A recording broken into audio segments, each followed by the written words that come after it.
Hello guys, आज की video में मैं आपको बताने वाला हूँ कि ट्रेडिंग कितनी इजी हो सकती है। कैसे आप बिल्कुल बिना कुछ जाने, बिना चार्ट्स को जाने, बिना बाकी सारी चीजों को जाने कितनी इजीली आप ट्रेडिंग कर सकते हैं एंड आप कैसे प्रॉफिटेबल हो सकते हैं।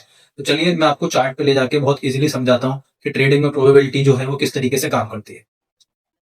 तो चलिए मैं आपको बताता हूँ कि आज मैं आपको किस तरीके का सेटअप बताने वाला हूँ एंड कैसे आप इसमें ट्रेडिंग कर सकते हैं। तो सिंपली हमें एक चार्ट खोल लेना है, किसी भी स्टॉक्स का चार्ट खोल लेना है एंड स्टॉक्स के चार्ट को खोलने के बाद हमें उसको डेली टाइम फ्रेम पे शिफ्ट कर लेना है। आप देख सकते हैं यहाँ पे मैंने इसे डेली टाइम फ्रेम पे शिफ्ट कर लिया एंड एक केपीआईटी टेक्नोलॉजीज का चार्ट मैंने ओपन करा हुआ है।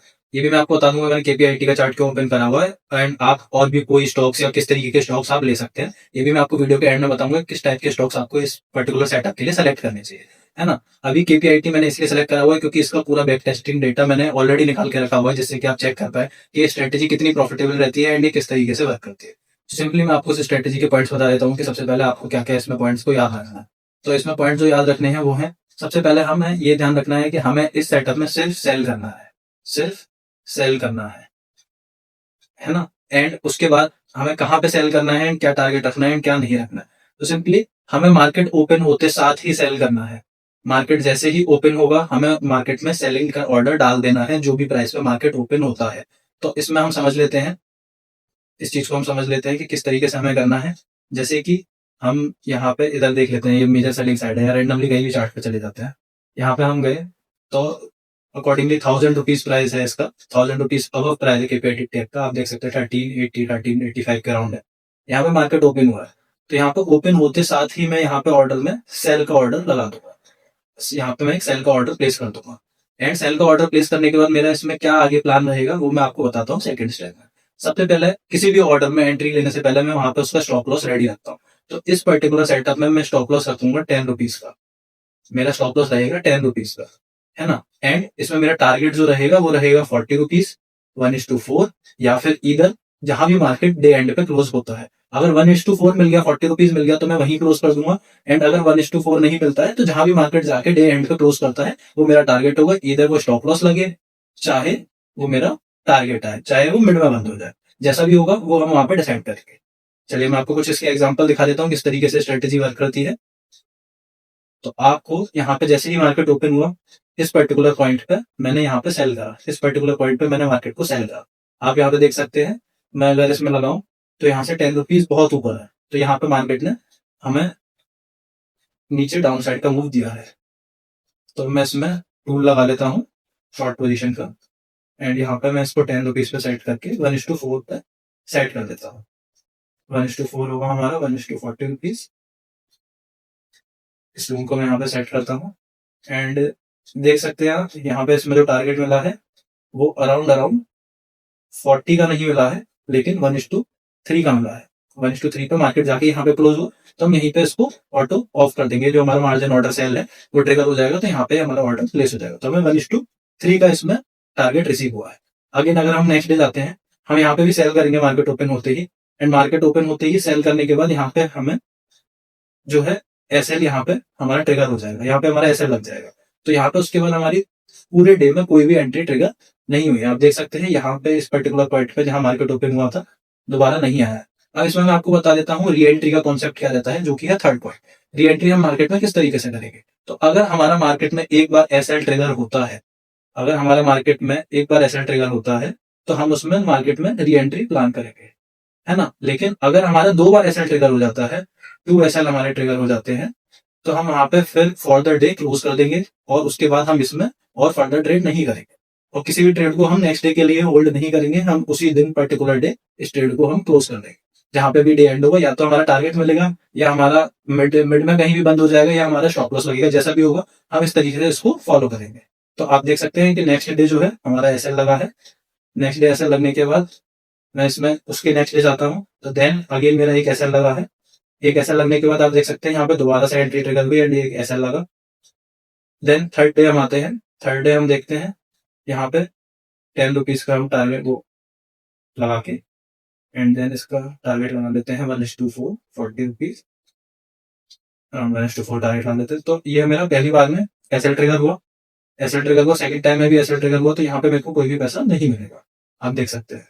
लेकिन उसके बाद भी मेरे को इस पर्टिकुलर पॉइंट पे भी मेरा एसएल ट्रिगर हुआ। लगातार 4 दिन हो गए एसएल ट्रिगर होते हुए। आप देख सकते हैं 1, 2, 3, लेकिन यही इसकी ब्यूटी आती है, वर्क करती है। आप देख सकते हैं 3 दिन के एसएल के बाद जैसे ही यहाँ पे नेक्स्ट डे आया तो 1:4 ओपन होते साथ ही मार्केट में हमें मिल गया, बहुत इजीली मिल गया, ज्यादा देर वेट भी नहीं करना पड़ा।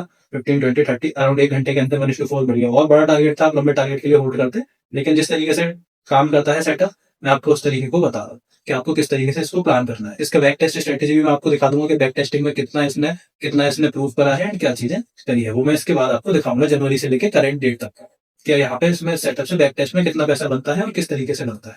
आपको रूल क्लियर हो गए होंगे, रूल सेटअप के बहुत क्लियर है। डे ओपन होते साथ ही अपन को सेल करना है, डे ओपन होते साथ ही अपन को सेल करना है। सेकेंडली उसके बाद हमारा री एंट्री कब ट्रिगर होगी, अगर एक बार हमारा 10 रुपीज का स्टॉप लॉस ट्रिगर होता है, देन सेकेंड टाइम हम सेम प्राइस आने पे जहां पे मार्केट ओपन हुआ था, सेम प्राइस पे हम लोग एंट्री बना देंगे, थर्ड हमारा स्टॉप लॉस कितना रहेगा, स्टॉप लॉस रहेगा हमारा 10 रुपीज का। 10 रुपीज का स्टॉप लॉस रहेगा हमारे इस पर्टिकुलर स्टॉक्स में, नॉट हर एक स्टॉक्स में। अगर कोई स्टॉक 50-500 रुपए पे ट्रेड कर रहा है तो आप उसमें 10 रुपीज का स्टॉप लॉस ना लगाएं, उसमें आप 4 से 5 रुपए का स्टॉप लॉस रख लें। अगर कोई 150 से 200 रुपए का है स्टॉक तो उसमें आप 1 रुपए 50 पैसे, 1.5 रुपए, वो 1 रुपए से 50 पैसे के बीच में रखें, 1.5 रुपए ना रखें तो ज्यादा सही रहेगा, है ना। उसमें आप इस तरीके से इसको प्लान आउट कर सकते हैं कि स्टॉप लॉस आपको कितना रखना है, price according to stock price. Third reentry का मैंने आपको बता दिया, स्टॉक प्राइस बता दिया। टारगेट के लिए टारगेट जो रहेगा हमारा वो रहेगा 1:4, सिंपली 1:4 से नीचे हमें प्रॉफिट नहीं होगा। 1:4 हमें मिनिमम रखना ही रखना है, अगर उससे ऊपर मिलता है ठीक है, लेकिन इस पर्टिकुलर स्ट्रेटेजी में हम 1:4 लेके ही चलेंगे। 1:4 से ज्यादा हमें इसमें और ज्यादा डिमांड नहीं करनी। तो इस पर्टिकुलर स्ट्रेटेजी का बैक टेस्ट डेटा मैं आपको अब दिखा देता हूँ, वो किस तरीके से वर्क करता है एंड वो आपको जनवरी से लेकर अब तक का कैसे काम कर रहा है। चलिए तो मैं आपको यहाँ पे समझा देता हूँ किस तरीके से यहाँ पे मैंने काउंट करा है। ये जनवरी की स्टार्टिंग है, first trading day, second trading day, third trading day, जहां पे भी री एंट्री हुई है वहां पे आपको सेकंड कॉलम में, बी वाले कॉलम में आपको नजर आएगा कि यहाँ पे एंट्री हुई है, इधर स्टॉप लॉस है तो एसएल रखा मिलेगा, एंड अगर टारगेट है तो वो आपको जितने भी रुपीज का टारगेट मिला होगा वो, या फिर अगर 1:4 मिला होगा तो वो आपको पूरा टारगेट लिखा मिलेगा। तो इस पर्टिकुलर मंथ में हम देख सकते हैं, यहाँ पे मैंने, आप इसको एनालाइज कर सकते हैं।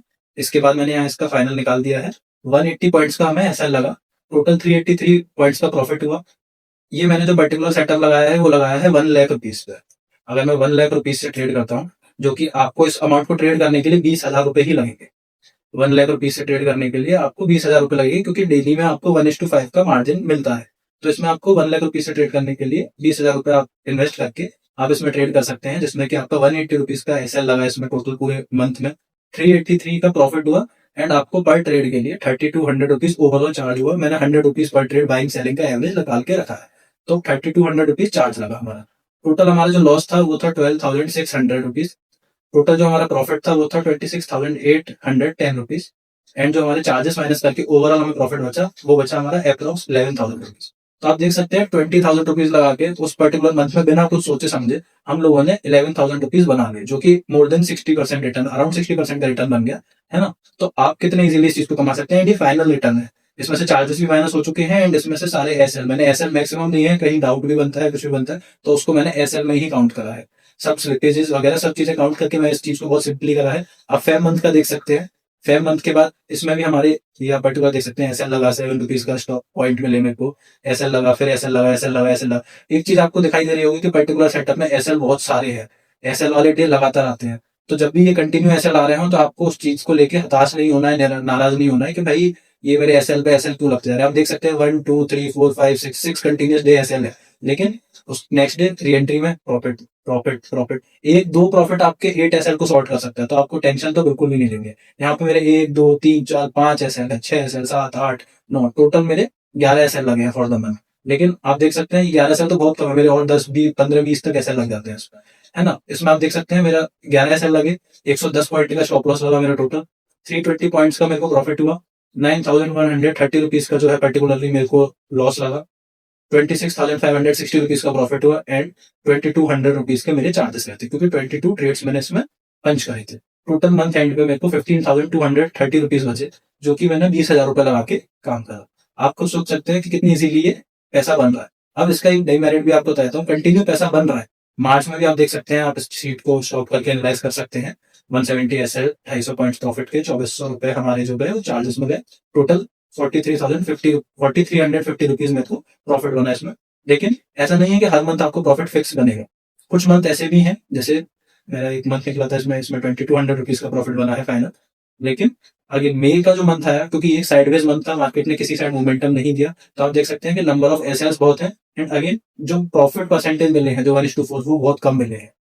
छोटे छोटे प्रॉफिट भी नहीं मिले, 1:4 थे। दो, एक बार, दो बार, बस दो बार मेरे को टारगेट मिला है मेरा, बाकी टाइम टारगेट नहीं मिला। तो इस पर्टिकुलर मंथ में मेरा 6000 रुपीज का लॉस भी रहता, इंक्लूडिंग चार्जेस। ये मैं आपको चार्जेस लगा के बता रहा हूँ, लेकिन क्या मैं इससे परेशान होता, क्योंकि ऑलरेडी मेरे पॉकेट में 2200 rupees plus 4300 rupees plus 15,200 30 rupees and 11,000 rupees, तो hefty अमाउंट ऑफ प्रॉफिट मेरी जेब में होता, तो मैं 6000 रुपीज से परेशान नहीं होता। In for the coming month, June month तक का मैं आपको बताया था, जून मंथ में टिल डेट अभी 5375 रुपीज का लॉस चल रहा होता फॉर द पर्टिकुलर सेटअप। लेकिन अभी इसमें डेज बचे हैं, कुछ डेज बचे हैं, एंड इस छोटे से लॉस को कवर करने के लिए सिर्फ 2 दिन का प्रॉफिट इसको क्लियर कर दे। किसी भी 2 दिन में मेरे को प्रॉफिट होता है, तो ये पूरा शिफ्ट होके पॉजिटिव में शिफ्ट हो जाएगा। ये मैंने 20,000 रुपीज के अकॉर्डिंगली प्लान करके आपको बताया। अगर आपका इससे कम है तो आप इस क्वांटिटी को हाफ कर सकते हैं, अगर आपका इससे डबल है तो आप इस क्वांटिटी को डबल कर सकते हैं, तो प्रॉफिट अकॉर्डिंगली आपका शिफ्ट हो जाएगा। इसमें बस आपको वैल्यूज पुट इन कर, तो आप समझ सकते हैं सेटअप कितनी इजीली वर्क करता है। आपको समझ में आया होगा कि सेटअप कितना आसान है, ट्रेड करना कितना आसान है, और पैसा कितनी इजीली बन रहा है। तो आपको मैंने रूल्स एक बार सारे बता दिए थे ऑलरेडी, एक बार दोबारा से मैं ये चीज बता देता हूँ कि आपको स्टॉक्स कौन से चूज करने हैं। जैसे कि मैंने यहाँ पे केपीआईटी चूज करा हुआ था, तो स्टॉक्स चूज करने के लिए इसमें बहुत सिंपल होता है। आपको इसमें सिर्फ मिड कैप स्टॉक्स यूज करने हैं, क्योंकि उसमें मोमेंटम काफी ज्यादा रहता है। तो मिड कैप स्टॉक्स में आपको मोमेंटम मिलेगा, जिसकी वो हमें ट्रेडिंग के लिए सबसे ज्यादा जरूरत रहती है। तो मिड कैप स्टॉक आप कहाँ पे फाइंड कर सकते हैं, उसके लिए सिंपल तरीका है, आप गूगल पे जाके टाइप कर सकते हैं मिड कैप स्टॉक्स, या फिर उसके अपार्ट हम क्या कर सकते हैं, जैसे आप धन का ब्रोकर यूज करते हो या जो भी आप ब्रोकर यूज करते हो, जीरोधा वगैरह, मेरा फायर्स का है, मैं चार्टिंग के लिए यूज करता हूँ। तो इसमें मैं आपको देख सकता हूँ निफ्टी मिड कैप 50, इस तरीके से इसमें लिस्ट बनी हुई होती है पहले से सारे, Nifty IT, Nifty media, Nifty metal. इसमें निफ्टी मिड कैप 50 में मैं जाता हूँ, किसी भी स्टॉक को खोल लूँ, ये सब मिड कैप स्टॉक्स हैं, एंड यहाँ पे मुझे मोमेंटम मिल जाएगा। जैसे कि आप देख सकते हैं इस पर्टिकुलर स्टॉक में भी अगर मैं सेटअप को लगाए 3000 रुपीज का है, तो आप इसमें समझ जाएंगे कि 3000 रुपीज है, तो हमें मिनिमम 30 रुपीज का तो इसमें एसेट डालना पड़ेगा। अगर हम यहाँ पे इसमें 30 रुपीज का एसेट डालते हैं, तो फर्स्ट टाइम हमारा एसेट ट्रिगर हुआ है, लेकिन सेकंड टाइम जब यहाँ पे हमारा सेम प्राइस पे दोबारा से आया, तो यहाँ से हमें 45 रुपीज का टारगेट मिल गया, है ना। हम इसके थ्रू उससे पहले भी देख सकते हैं, यहाँ पे हमने 10 से 30 रुपीज का अगर लगाएंगे, तो again on the other and 20 rupees का हमें टारगेट मिल गया। यहाँ पे भी हमें टारगेट मिला है ना। उससे पहले भी यहाँ पे हमारे एसेट लगा है, ये टारगेट मिला है। तो आप देख सकते हैं कि कितनी ब्यूटीफुल ये सेटअप वर्क करता है।